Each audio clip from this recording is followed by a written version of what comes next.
Hi there, everybody. Thanks for the invitation to the Indigenous Diabetes Health Circle, and of course this whole conference on honoring traditional knowledge and research. I mean, this is a conversation that we gotta have like every day. So I'm delighted to be here. So thank you for the welcome. Thanks for the opening prayer. Thanks, Stan, for everything that you do and everything you offer up to a lot of the young people across the country, and of course for all of the participants that have showed up here today. So I understand the intent of this conference is to share my research and other connected research on this exceptionally important topic with everyone participating. But I really hope some of what I have to say goes a little further. I want you to take what I say home and truly contemplate it, share it with those of the people that you love and those you know are experiencing diabetes or have been diagnosed as pre-diabetic or insulin resistant. And I'm going to try to make the information accessible in what is likely a very diverse audience with some very diverse needs. My work has focused almost entirely on the effects of intergenerational trauma and unresolved grief on Indigenous peoples, mostly in Canada. And over time, I've come to be able to connect the unresolved grief and trauma experienced by our ancestors to what we're now understanding is toxic stress that is now deeply affecting our peoples and which continues to contribute to systemic disorders that have been on the rise amongst our people for over the past 100 years anyway. I've also been introduced to the ongoing impacts of historic trauma on our people through learned behaviors. So from missionaries who said, spare the rod, spoil the child, and that was not the way we raised our children, European practices that we've been forced to actually adopt, the residential school period, of course, everybody I hope by now is very aware of, the teachers in our schools that are still colonizing us and our children, these continue to create trauma in our children, our families, and our communities. I hate to be the bearer of bad news, but these are the things that, of course, really interest me and keep me coming back every day to talk to people and to actually get some more information and experience out of them. I also want to talk to you about adverse childhood experiences, research that was initiated in 1985, actually the year my daughters were born, and is still continuing, but it's still there. And ACEs, we now understand create the ground for addictions, a sense of loss and abandonment, some of the poverty that we're experiencing, and even eventual experiences with incarceration. And they contribute to many systemic disorders later in life. I now understand after more than 20 years of research, dialogue, observation, my own health challenges, what we have to do as a collective to bring us back to health and well-being. It has everything to do with our state of minds, our emotional states, the toxic conditions of our relationship with external and sometimes internal governments, the excessive demands made on Indigenous peoples to be the key responders and proof providers in the Truth and Reconciliation process in Canada, in the United Nations Declaration on the Rights of Indigenous People, and every manner of teaching and learning that goes on across this country. We've been deeply affected by conditions outside of our ability to control outcomes. But I also believe we're becoming stronger champions of the future of our nations. However, we are still up against a huge amount of difficulty. And I want to share my screen, and I want to just talk to you a little bit. I'm going to share my screen every once in a while and give you a little bit of a conversation on that. So this is the stuff that is actually disproportionately affecting the health and well-being of our nations and also contributing to those systemic disorders that we are suffering from.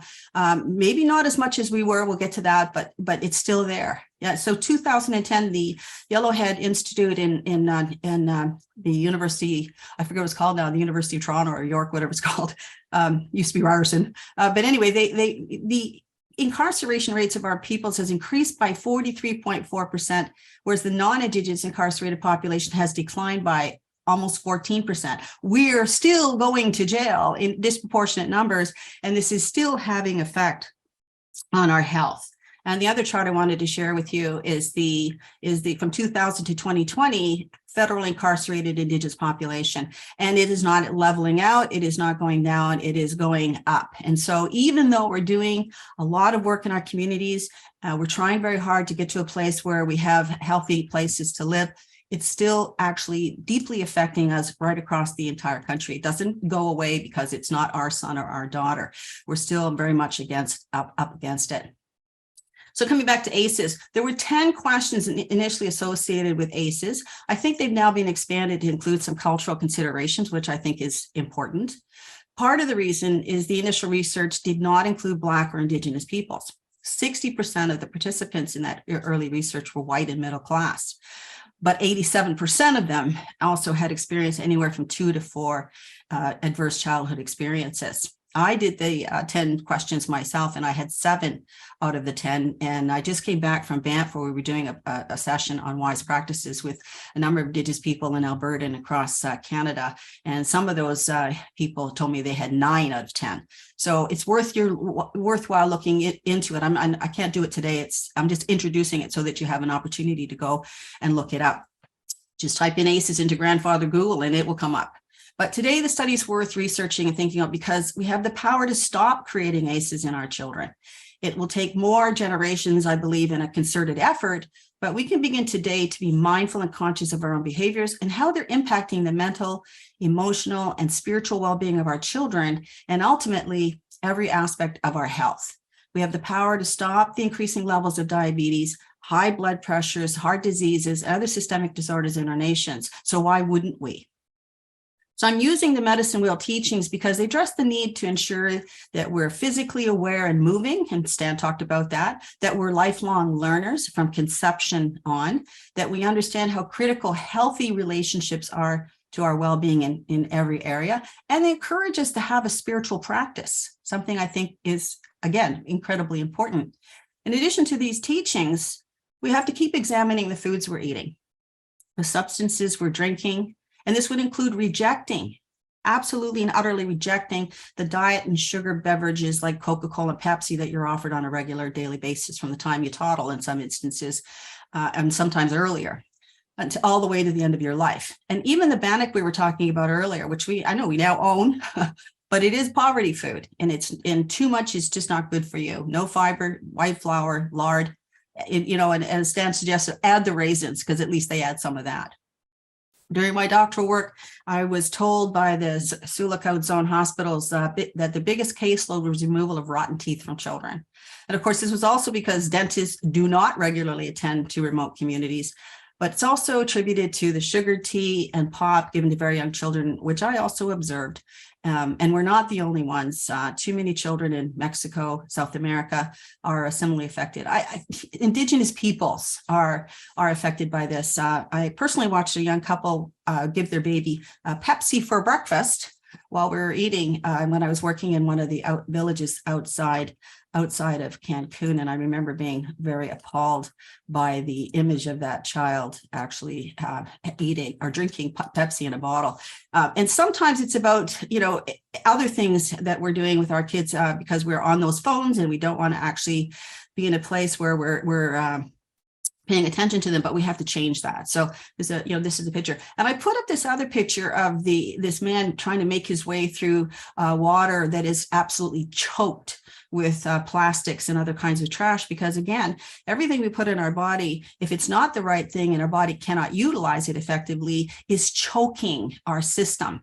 And we still eat too many French fries, and we still eat too many burgers, and we still eat the kinds of foods that are really not foods and are making us exponentially ill. So we already know how scandalous the health and living conditions are among too many First Nations across Canada and other Indigenous peoples because of the chronic failure of federal and provincial governments to truly remedy the negative social, economic, and cultural circumstances that have continued unabated for the past 500 years. And because of this, our lifespans are still shorter, especially after the recent pandemic, where we actually lost something like 6 years. So we had some really tragic events happen across not only Canada, but the United States, and I'm sure other Indigenous peoples everywhere. Infant mortality is still far too high in our communities.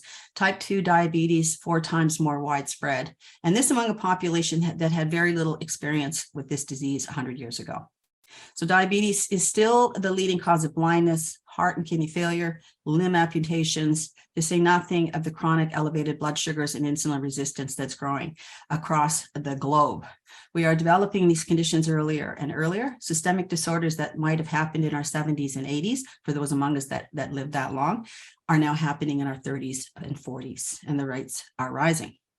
A study done in 2010 noted that by 2005, and this is where I think you guys come in, that's 17 years ago, almost 50% of First Nations women and more than 40% of First Nations men aged 60 or older had diabetes, with less than 25% of non-First Nations men and less than 20% of non-First Nations women aged 80 or older similarly affected. So we were definitely the ones that were being impacted. And again, it's not just about food, it's about other kinds of concerns that are affecting who we are.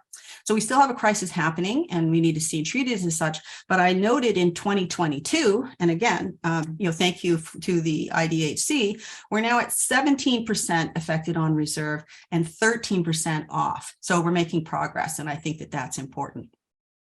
So what was happening that was causing these numbers to skyrocket over the course of time? Well, in some instances, I'm going to say nothing. The scourge has been identified and confirmed as an intergenerational or legacy effect from the long-standing trauma and unresolved grief Indigenous peoples experienced since contact. We have higher incidence of systemic disorders and autoimmune system malfunctions because of what is being passed from generation to generation, and mostly unbidden because we're human, and because this is how the body-mind, that is us, responds to the epigenetic legacy of a very troubled past. So I want to share another image with you and talk a little bit about it. Oops, sorry, I'm going to go to Zoom.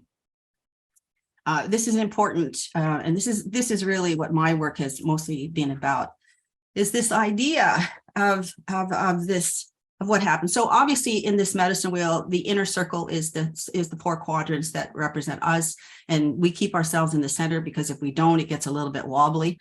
You can't put your job there, or your husband there, or your dog there, because if they go away, your wheel wobbles terribly. But the sacred eye that is myself is in the center. The creator is in the center.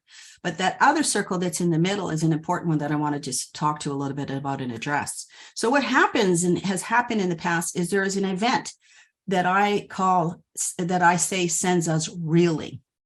And that event might be a sexual assault as a child. It might be a death of a parent. It might be a divorce in our family. It could be a lot of different kinds of things that happen. And what happens when we're children, when that event happens, is we have to push the awareness of that into our unconscious, because we have to survive. And the people that are adults around us are responsible for that. And so we cannot challenge them too much, because otherwise we're not going to be able to survive in our lives. But those create the foundations for addictions. That inner pain of loss or hurt or harm creates the foundations for addiction. As children, it might be about candy. It might be about food. It might be about, what do you call those things? Video games. It could be about a lot of things where we just sort of withdraw. We move into denial and silence. We move into numbness and rejection of other things around us, our autopilot. But as we age, and if you see the circle as a circle of aging as well, what goes in must come out, and we start to exhibit outer pain, outer things, arthritis, eczemas, heart disease, diabetes. The foundations have been laid. And if we don't address it, we can move into anger, and we can move into all kinds of other kinds of places, bitterness and unhappiness and blaming and all kinds of other things. And the flashbacks are, of course, always happening as we move through around that circle. So that event can send us into a very unwell state. I have autoimmune disorder because of my own experiences as a child with sexual abuse and with addictions and domestic violence in my household. So I understand, and this has been why my work has been so important to me anyway, and a lot of people that I teach it to. So here you are, you're going around that circle. If you're lucky, and I think it usually happens to most people, on the external circle, you find an event that sends you healing happens. And the event that sends you healing could be the birth of a child. It could be a relationship, a marriage. I tease my husband. It was a puppy, that opened his heart, and he just loves that dog. I think he loves that dog more than he loves me. But the whole point is that it opens your heart, and it's the event that sends you healing, and your external eyes open. You can see better. You start to look at the detail of what happened. You have some appreciation and regard for others who have been trying to help you through this process. It could be elders, it could be your parents, it could be friends, it could be therapeutic processes that you actually now engaged with because you realize that you need to. And then it takes you to the place of introspection and insight, where you start to understand, that it wasn't your fault, that things happened and it wasn't because of you. You weren't the cause of your parents' divorce. The sexual abuse happened because somebody else was sick and had something happen to them, and then it happened to you. So you start to realize, and then your internal eyes open, spiritual eyes, those understanding eyes, those wisdom eyes that create some expansion in your life, that give you the opportunity to grow, and also to grow some compassion and empathy for what has happened in your life. And you may walk that circle now for the rest of your life, but the other circles never go away. And I think that that's the important thing we need to understand in this conversation, that they never go away, and they are continuously influencing generation after generation. So we know with epigenetics that if we don't move it into a positive, it can affect our populations, our families, for 14 generations. So we want to be a conscious person and aware of the harms and hurts that happen to us and our mothers and our grandmothers and our great-grandmothers, so that we can put it down, we can let it go. And we're not going to pass those things through our epigenetics to our children, because we're going to change the way we get pregnant, the way we birth, and the way we raise our children. So I'm going to talk a lot about the children and what happens with children. So, those are really important. So there are some things that we can stop, but there are other things that we also need to address, I think, that are important. And one of those things that was very clear to me during my doctoral work was the allowance of the delivery of extraordinary substances into our communities that are doing us a great harm. And we're allowing these substances, which I don't even want to call food, to be consumed by our children, pop, both diet and regular, other sugared, mostly corn syrup flavored beverages, chips and snacks of all kinds, with a large variety of dyes and cancer-causing preservatives, candies of every description. Halloween is coming. Things that used to be offered as a special treat at times like Christmas, they are now available to our children every day. Chocolate bars. Got nothing against a good dark piece of dark chocolate to support health, but oversweetened milk chocolate is not helpful to the functioning of our pancreas or our liver. So I believe you can trace the levels of diabetes and insulin resistance in remote communities for sure by tracing the shipments of non-food into the communities over the last 100 years. These shipments can likely be correlated to the rising levels of pre-diabetic and actual levels of diabetes in many unsuspecting places, because who talks about that? So for too long, we allowed the government to dictate to us what would be covered and what would not be when it came to food and milk subsidies. And while some of you, I know, have taken control of this, it's still happening sometimes in northern stores, and we don't have the control. So it's an important piece. And that leads me to the right to choose as one of our most important gifts. I was told by an elder, Eddie King, in Wicomico many years ago, how this was our most important gift, the ability to say yes or no. Something I believe was taken away and buried deep within us for far too long.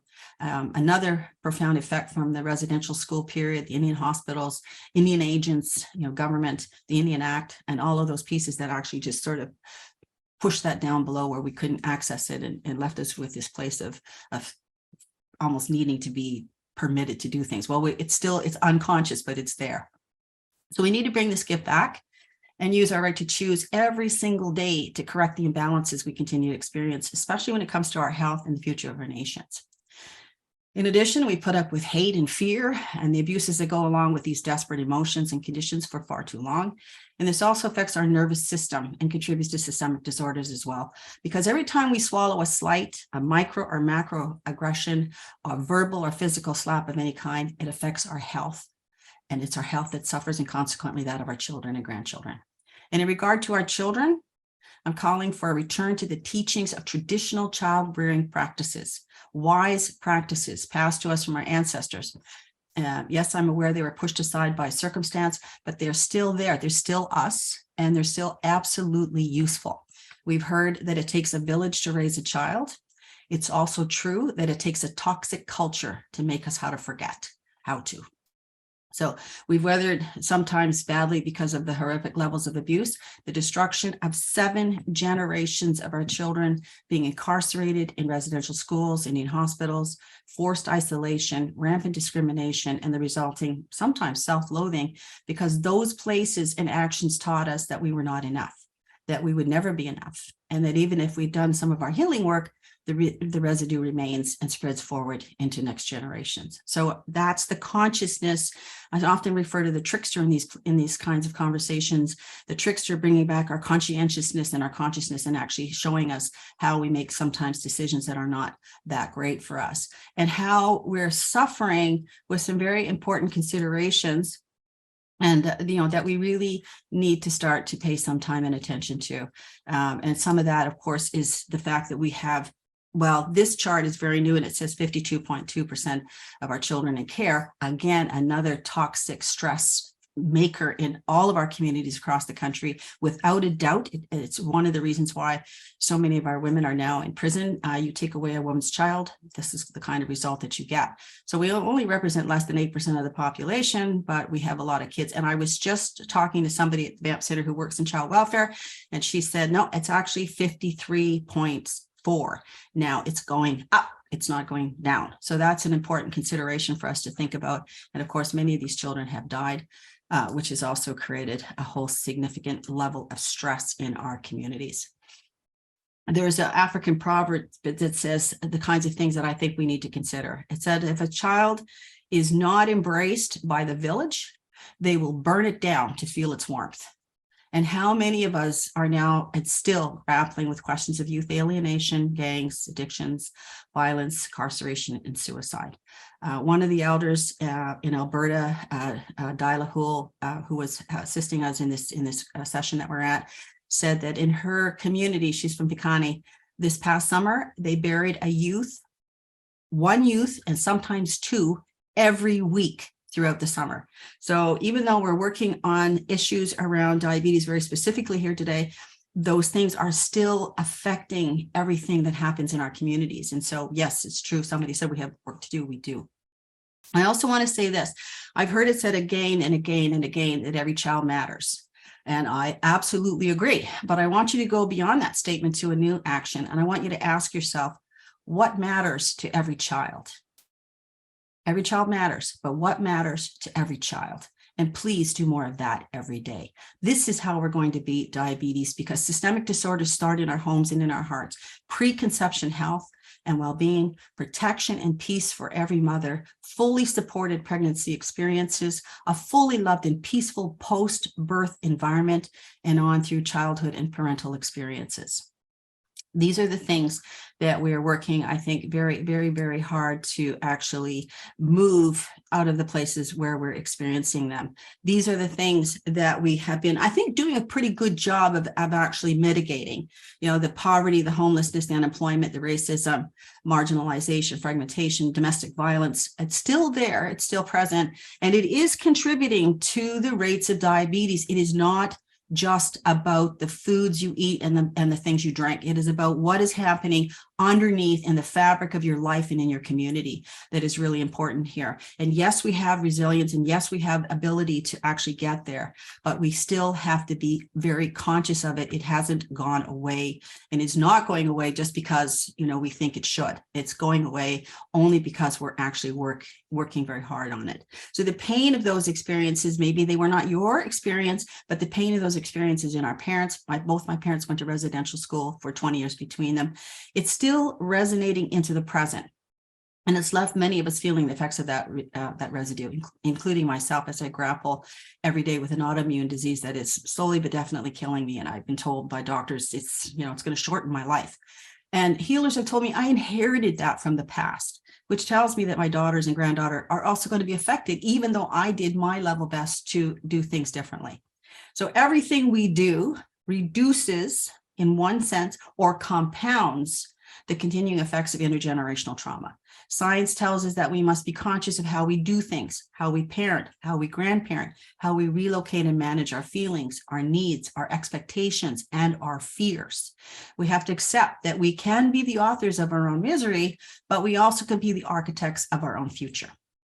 So let's be the masters of that future. We can't wait for change. We have to make it happen ourselves. And I keep telling people, if you're waiting for the government to do this for you, you'll be waiting a very long time. It hasn't happened yet. So how do we do it? Well, that's where Living the Medicine Wheel teachings come in. The Medicine Wheel teaches us that there are 4 quadrants that require our very thoughtful and dedicated attention. Beginning in the east, the physical quadrant, which encompasses everything we are from conception to elderhood. So here we have to ask ourselves, what is in our own hands? I would say much more than we've been willing to accept or admit. And I'm going to spend more time in this quadrant because I believe the foundations of illness in our nations begin here with the choices that we make around our sexuality, our pregnancies, and what we feed our children. Choices, a very important concept and something we have to be more conscious of. Diabetes is not considered an inherited systemic disorder. However, most of us eat like we were fed. So the idea of paying attention prior to conception about what we're eating, drinking, and otherwise ingesting is a critical element of the health of our babies and growing families, communities, and nations. What you eat will have a direct impact on your child. Therefore, it means choosing wisely, eating well, and especially eating traditional foods if and when they're available. I met a mother on one of my travels somewhere who told me how she craved ulican oil and fish during her pregnancy. And she's from the prairies, but her husband was from the West Coast. And she said the craving only went away once the baby was born. She no longer wanted or could eat it. I mean, if you've ever experienced ulican oil, you know what I'm talking about. But the baby got what he needed before he was born. So clearly, genes matter. The baby knew what he needed. We have to teach our young men and women about the sacredness of their bodies, their minds, their emotions, reigniting ceremony and peaceful silence as they journey within and ready themselves for the sacred task of childbearing. A deliberate journey, not an accidental or drunken experience. And I know that sounds harsh, but I've observed much over the course of my 66 years of being alive, and I've learned much through the education and instruction I've received from elders over the years, as well as the extensive studying I did for my own pregnancy and my own life. A child is a huge responsibility. Our ability to protect and nurture every child created has to be restored to our hands and our nations. This means reigniting the teachings around sexuality and parenting and not being afraid to deliver those teachings as early as possible. We need to talk firmly and early about healthy sexuality to our children. Because I did. My kids thought I was awful, but I did it because it was important and we had no early pregnancies. I despair at how much of who and what we were was taken away by so many negative experiences over the course of time. But I also believe we've got this. We're in the process of reconstituting our nations through our governance systems, control of our education systems, food choices, healthy babies and children. We need them raised in our own homes. I'm deeply aware of the 53.4 children in care across Canada every single day. We all have to join that ongoing fight for jurisdiction and authority over those kids. Conception, making yourself and your partner ready, ensuring freedom from alcohol, non-nutritious foods, taking them out of your diet, eating more fruits, veggies, taking a daily supplement to help build each half of the offering of DNA. It's not solely a woman's responsibility to carry, birth, and raise children. We have to bring men, the grandparents, and the rest of the village back into the circle. And during pregnancy, it's critical to relearn the sacred steps of a healthy pregnancy and growing a human being who deserves and receives good food, peaceful, safe environment, a healthy mother and father, and the gift of sobriety throughout their entire journey to being born. I've learned that children want to eat what you ate during your pregnancy. If you ate junk food, that's what they're going to crave. If you ate broccoli, it'll be a favorite food, which is what my granddaughter says. I love this stuff. If you drank alcohol, unfortunately, there's a very good possibility that that craving will be there too. So we all have much to think about. FASD is a lifelong disability. But here's the thing. Canadian researchers have estimated that 4% of all Canadians have FASD. All Canadians. The pooled estimate of FASD prevalence for Indigenous peoples, 0.2%, not substantially higher than those identified in community samples of the general population. This is not an Indigenous only concern, but awareness and support are important. And even when we feel or are told to mind our own business, we need to speak up. Studies in neurobiology are now telling us through imaging studies that in utero, babies' brains will light up in the same reward area as the mom's brain when activated by junk foods or addictive drugs, releasing the same pleasure chemicals, triggering the same high. So we're talking here about the roots of diabetes and addiction growing before a child is even born because of the choices we make. So we must actively support women who do not have access to nutritious foods or are caught in addiction. And this is not about blaming or shaming. We want to inform, support, and recreate a village of care. The reality is most people were not even aware that alcohol was deemed dangerous to a fetus until 1973. I was born in 1956, and the only reason my mother did not drink is because her body-mind defenses, which are natural, made her nauseous every time she even smelled alcohol. This included the smell of cigarettes that she also had to give up during her pregnancy. But she didn't stop smoking until she was 55 years old, and that at the demand of her granddaughters. I know about her pregnancy because I asked her as I was doing my own research and teaching parenting skills. And then, of course, there's the birth and the presence of mother and father. And if possible, having the father catch the baby and welcome them to the world in a traditional manner. For some nations, they're supposed to be the first ones to hold them, the first person the child sees when they open their eyes. Most of us also had midwives and birth doulas who were frequently family or community members, and they caught the child and placed it in the arms of the mother or father. The child already knows who you are. They are expecting to see you, smell you, and hear your voice in a warm and welcoming environment. We've moved birthing and dying completely away from family. And while I realize it's for sanitation and safety, we're bringing midwives and doulas back, the old is becoming new again, and this is really good. We don't want to remove that critical element of connection from our people. These are wise practices we all need to fight for and support. It means going back and reclaiming our heritage, traditional methodologies, and bringing them forward. It means reestablishing the gardens that you earlier talked about that most of our grandparents cultivated when we were growing up, utilizing our own people in birth, death, life, and dying, and doing the things that kept our people healthy.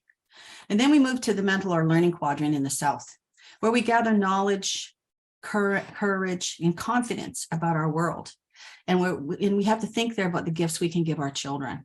We can continue to give them gifts of autonomy, and we can work towards the restoration of key inter and intra relationships, but we still need the village to make this a reality. My husband is a social worker, and he works in the remote communities in the North. He talks about levels of abstraction and indigenous realities and what this means. He said there's 3 levels at which we communicate about things: object, experience, and concept. As we go up the levels of abstraction, ideas increase. We think education, complex learning, and reality recedes as we conceptualize the life we're living. And increasingly, the in-between spaces exacerbate chronic anxiety and toxic stressors because we as Indigenous peoples have so much to navigate. Our learning is not only about day-by-day things, but also very much about what happened in the immediate and distant past. And this affects our mental health as we mediate the social expectation to be normal, something Gabor Mate has called a myth. The demand to be trauma-informed can almost McDonaldize our mental health with the expectation that everybody be treated the same or that they quickly achieve mental wellness despite all the nuances of Indigenous realities.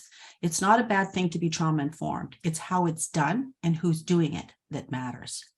At the object level, we talk about tangible material things, many of which we can touch and pick up. This includes the foods available to us for good or bad, the medicines, preferably traditional and from the land, but mostly biomedical. I had a gentleman in Alberta tell me, I never let that stuff pass my lips. I always go out to the bush and I pick my own medicines. And I have to tell you that he was probably in his late 60s and he was looking very good. No diabetes, very, very trim, an outside worker doing, really good things in his life, lovely wife as well. So they use traditional medicines. The places where we live are important, urban or reserve, our houses and our lands are somewhat conceptual too because of the treaties and the removal policies that we've experienced and these little artificial communities that we put on these little postage stamp pieces of land called reserves. We need to think about that.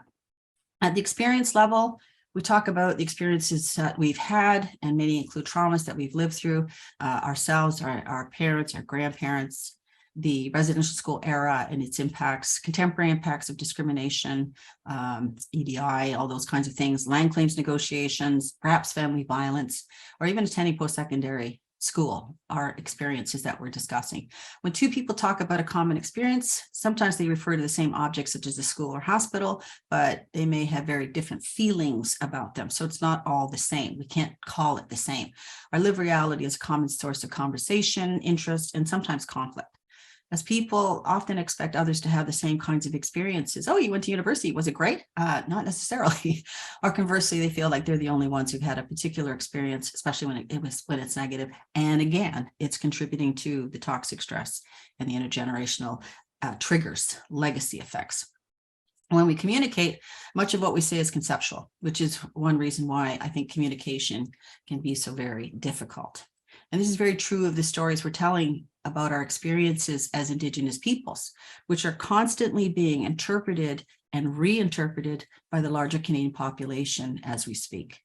This then becomes another avenue for toxic stress to build in our bodies and in our minds, and influences the advent of diabetes and systemic body-mind harms in our population, because we're always sort of being analyzed and put into a spot to explain, who we are and why we feel the way we do. So in all of this, we're also trying valiantly to unlearn and heal certain experiences and expectations. We're trying to teach traditional concepts to ourselves and to our children, or relearn them for ourselves, and then communicate. Many of us are communicating in a different language than that, which would better inform our inner and outer worlds. So that's an issue as well. So all of these things are sort of piling up like those plastics and garbages in the water, like it's just cluttering up everything. So let's move to the emotional quadrant. The emotional quadrant is in the West.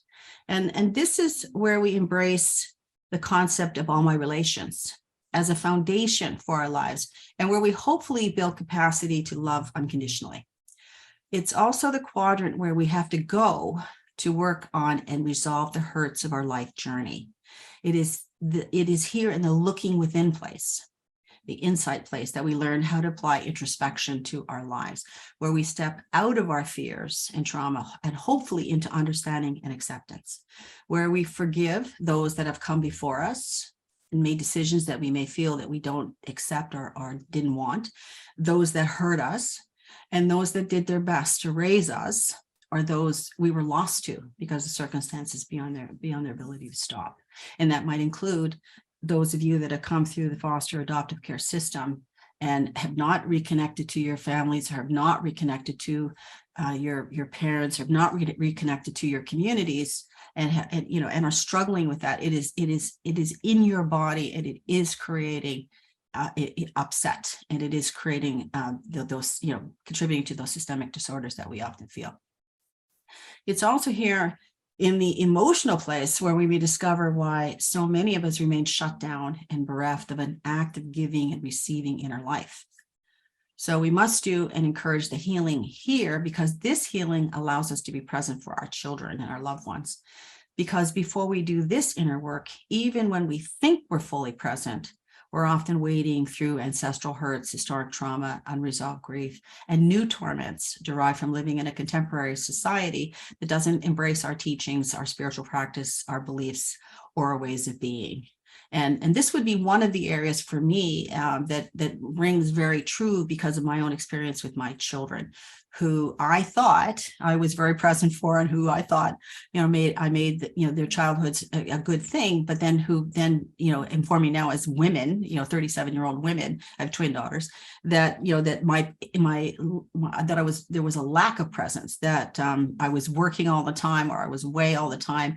And in many instances, they felt a sense of abandonment. So even though when we think we're doing the best we possibly can, and we are, sometimes it's not perceived that way by our children.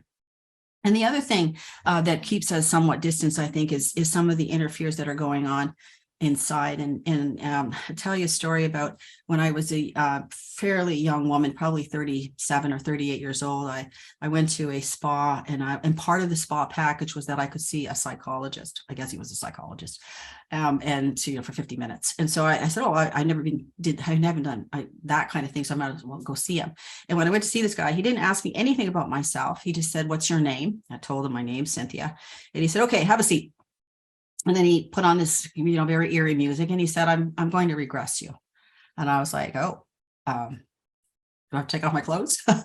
Just kidding. But anyway, he's like, no, just, I'm going to regress you. He said, so we're going to go for a walk down the street you grew up on. And I'm Indigenous. I'm thinking, my parents went to residential school. We moved every 6 months. I'm thinking, oh, street I grew up on. Wow. Okay, let me find a street. I find a street. And then he says, we're going to go to your house, with a little white picket fence. And I'm like, not in my neighborhood. So we find a place to go. And then I'm, and then he says, so you're going to find the closet in the bedroom, and you're going to go in the closet, and it's going to act like an elevator, and I'm going to count you down. So I'm like, okay. So he's like 38, 36, whatever, all the way. And when I say stop, the doors are going to open, and you're going to step out, and you're going to tell me what you see. Okay. Counts me down, the doors open. I look at what I see. I immediately burst into tears, like real hard snot, everything, like crying my heart out. He's like, get back in the elevator, trying to get me to go back into this thing. And I'm crying and crying and crying, and I can't stop. So he finally gets me to stop. He counts me back up. And of course, now it's my 50 minutes. He says, okay, thanks a lot. See you later. I'm like, okay, I leave. I'm crying. I cried for the next 4 months. And I finally had to go back to find another counselor and say, look, you got to help me. I got to stop crying. I can't go on like this.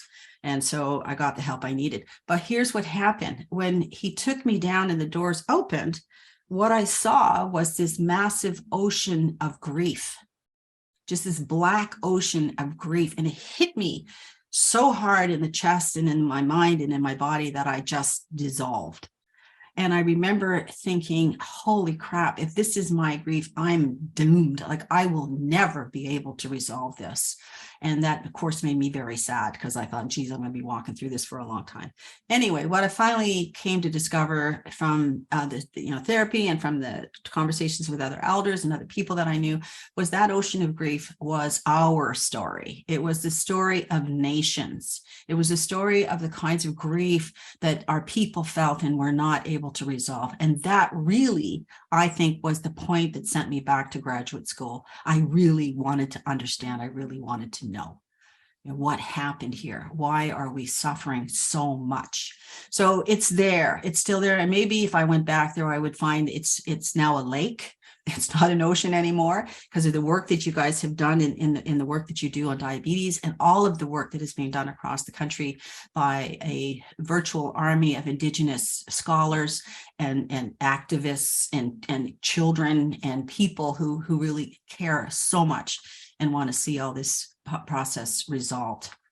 So finally, let's move to the spiritual quadrant in the north. And this is where we're reminded of the need to be good ancestors and to guide next generations with a good heart and mind as we walk the 7 values, the grandmother, grandfather teachings that we're told about so often. Courage. I put courage first because I think you need courage to take that first step in any direction. Respect for ourselves and for each other. Humility. I don't care how much you have or how good looking you think you are or how smart you are. There's always going to be somebody else that's got more, and you need to be humble because our people, it's a teaching for our people.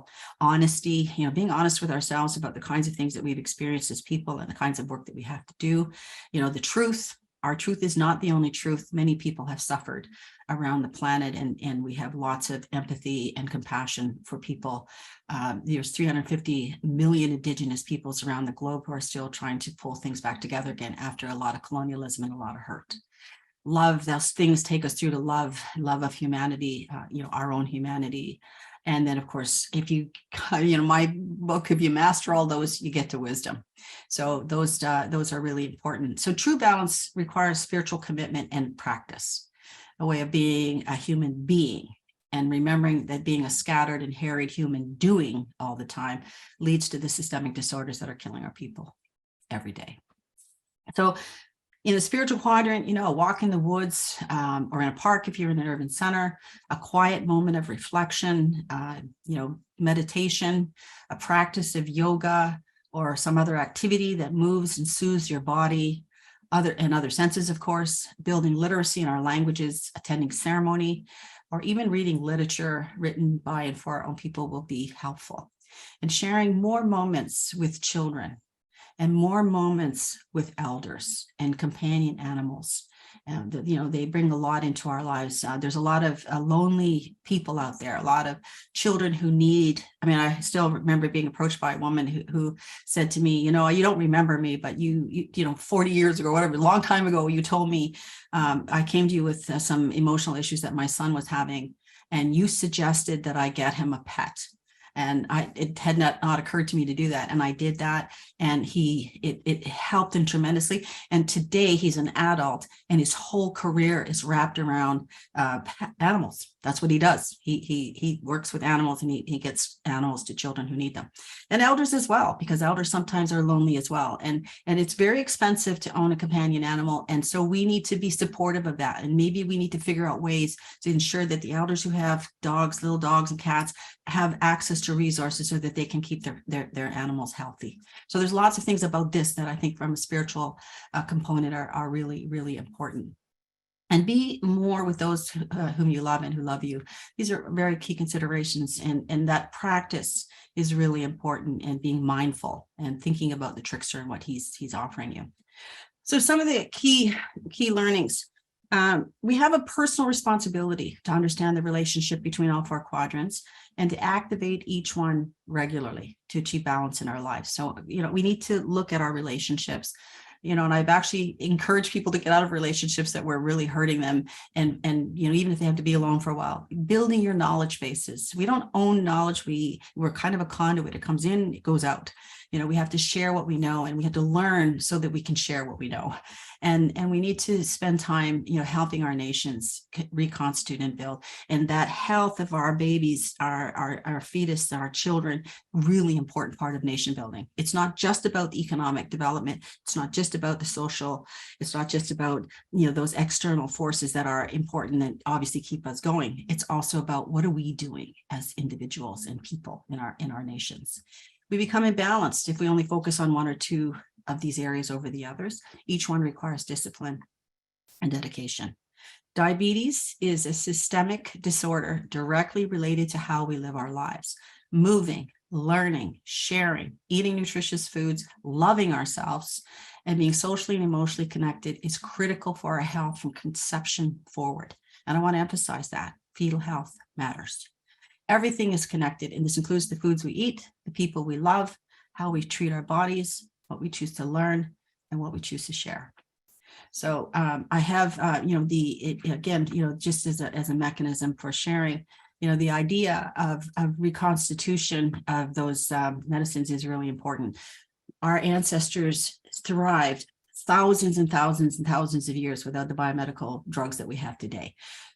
Our kids are losing their souls and their hearts to things that we don't really want to see happen. So we need to bring back the medicines. I raised my kids on the Bach flower remedies. I wanted to ensure that they had the capacity to understand the medicines. And one of my daughters is now deeply studying traditional medicines. My father taught me lots about the medicines, not as much as he'd like, because he said I was too interested in chasing girls and drinking to listen to what my auntie had to say, the medicine woman in our family. He said, but I wish I had listened. So we need to get kids to the place where they don't wish they had listened, that they actually are listening, so that they have the capacity to use these things. So the reality of those medicinal herbs and supplements are, these have been proven to help the body regulate itself if your diet cannot accommodate that. And sometimes you can get those funded. Simple additions to your diet, like a sprinkle of cinnamon in your coffee as a preventive measure. If you already have diabetes, it's about losing 10 pounds at a minimum, more if you can. Changing your diet to a healthy one has to involve the entire family, not just you. And I've already said, you feed your family like you were fed. You pick the foods that provide a measure of comfort and familiarity. But sometimes these are the foods that slowly move you towards diabetes and will ultimately kill you. Pop, another one, as I've said before, better you just don't drink pop at all. Science has been telling us for a while now that it's actually worse, because it tricks the pancreas into thinking sugar has arrived. It needs to send out insulin to balance your blood sugars. Then you eat a big chocolate bar or bag of chips, and another flood happens, and eventually your pancreas cannot respond anymore, and you now have insulin resistance. Best to forego pop, drink it in limited amounts if you must drink it at all. Don't drink orange juice in the morning. It creates the same kinds of confusion in your body. Any sweetened drinks like that can be problematic. Water is the right answer. every time. And Stan has already said that. And then ask yourself, why are we letting ourselves be poisoned and weakened as individuals, families, communities, and nations? Let's restore the traditional teachings. Let's use our wise practices, make use of the medicine wheel, and together I believe we can move every nation towards better health and well-being by just virtually paying time and attention to the realities in our communities. So restoring balance comes only from our paying attention and our ability to be conscientious and conscious about what it is we're doing, the choices that we're making. So I want to say miigwech and leave some time for a Q&A if that's possible. Otherwise, I just want to thank you so much, and I want to congratulate you for the work that you're doing. I think the fact that we went from 50% of diabetes in our communities to 17% on reserve is a pretty phenomenal leap, jump, celebration, whatever you want to call it. It's great that we did it. And I know we've got further to go because diabetes has become a global problem. It's not just about us, it's about a lot of people everywhere. And so I think we have a responsibility and an obligation to do everything we can. So yay, support for the work that you're doing. And thank you so much for the opportunity to come and listen to talk to you and listen to some of the stories and things that you've been telling me and sharing with me. So Stan, back to you. Wow. People are really happy and people are really grateful, Doctor. People are saying, oh, this is the best presentation ever. I'm a little jealous because, I thought maybe I held that status, but, you apparently do now, which is amazing. I'll share that with you. It's always a pleasure to see you in action. Everything you're saying is just making so much sense. And yes, we do have some questions, lots of questions. My goodness, we're going to try our best to kind of just get through a few of them. I don't know if you wanted to just kind of like go through the chat as well. Feel free if there's something that sticks out to you, you just ignore the question or just move on, whatever that may be. I just noticed one on breastfeeding, and I that breastfeeding for 2 months can decrease diabetes rates by 50%. And this again is a wise practice. We have capacity to nurse our babies, and it takes some patience. My daughter, I nursed my twin daughters for 2 years. One of my friends came in, watched me nursing, said, it's just like cats. I'm like, thanks. But because I had 2 of them, but my daughter nursed her little girl for 2 years as well. It is incredibly important. It gives them all of the nutrient they need. And I know it's hard because my daughter really suffered.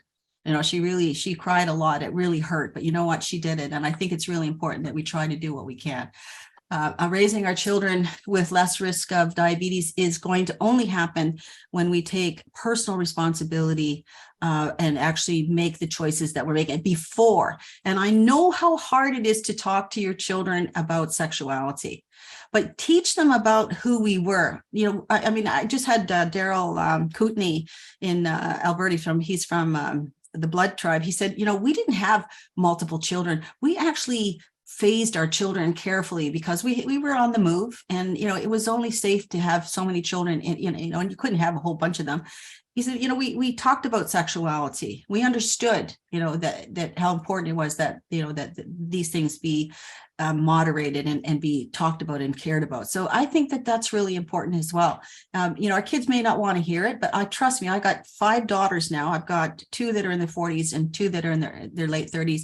And I still hear myself coming out of their mouth, even when I thought they weren't listening to me and they really didn't care what I had to say. And yes, I was awful. My aunt said, your mother's awful, isn't she? And my daughter's like, her mother's not awful. And then she said, well, doesn't she talk to you about sexuality and all these things all the time? And they're like, oh yeah, she's awful like that.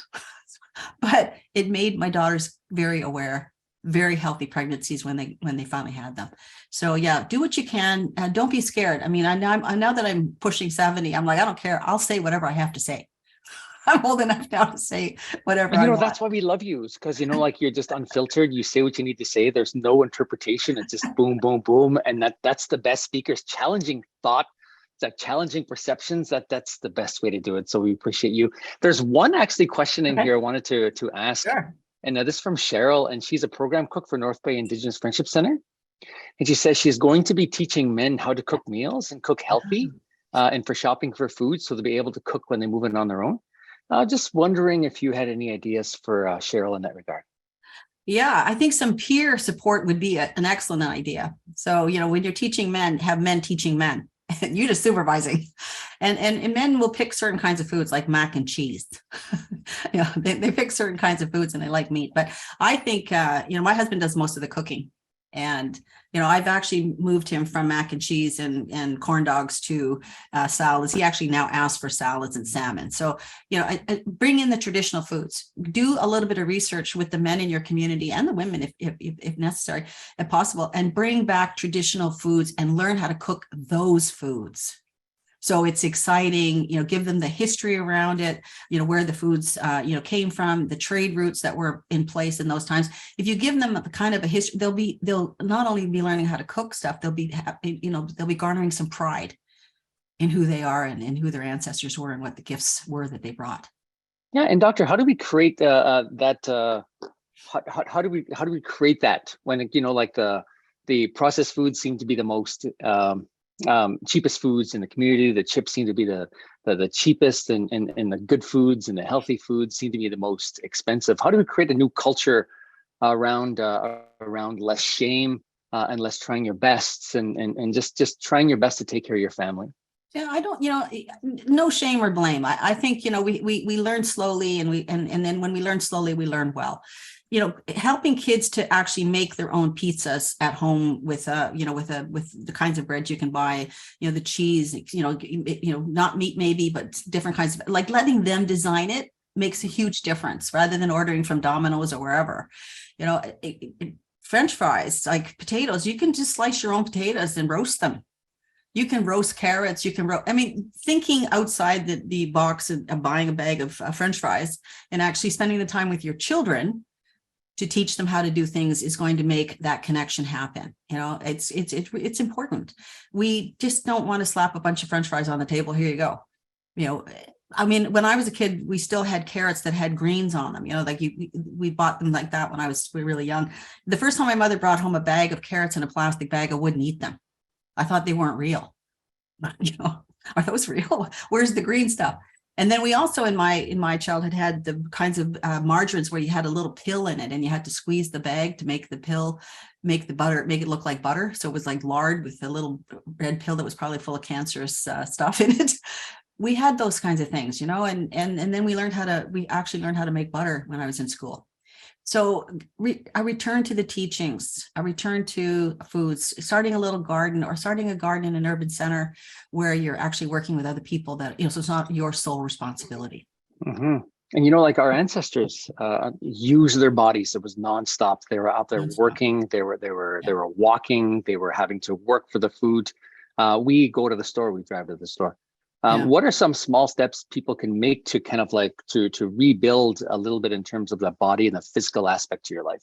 I think you should, if you're going to go to the store and hunt and gather at the local IGA, park at the farthest place that you can and walk to the store. All right. And make sure that you do that. Go for a walk with your kids around the block. Every city has trails of some kind, a park of some kind. The more time you spend with your children, the less likely they are to become diabetic or have systemic disorders. They're going to be healthier. Even if you think, oh my God, I ate junk food all through my pregnancy, oh, I'm done. No, you're not. You can still correct as you go forward the kinds of foods that you serve. And it has to be family-wide, right? It has to be everybody in it. But going out to the park and going out to the bush, I was up in the north for a year. People went hunting and fishing somewhat. But there was also people in my own community, which is on an island, that I don't think they ever go into the bush, ever. So we need to rewild ourselves. You know what I mean?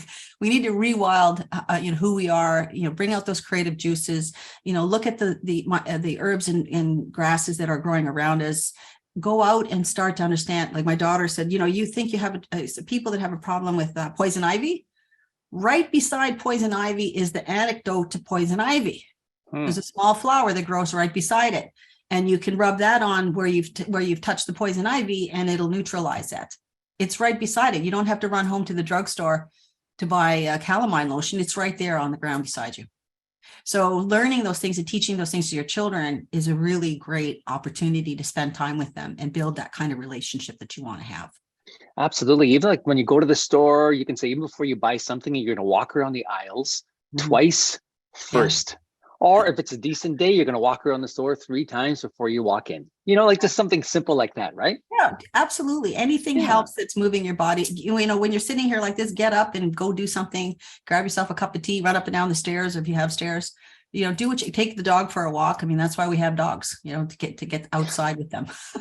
That's right. Yeah, we're not walking them; they're walking us. Yeah, there we go. Yeah, okay. I'm Exactly. just wondering as well, Doctor, is there a place to access trauma-informed training for Indigenous people?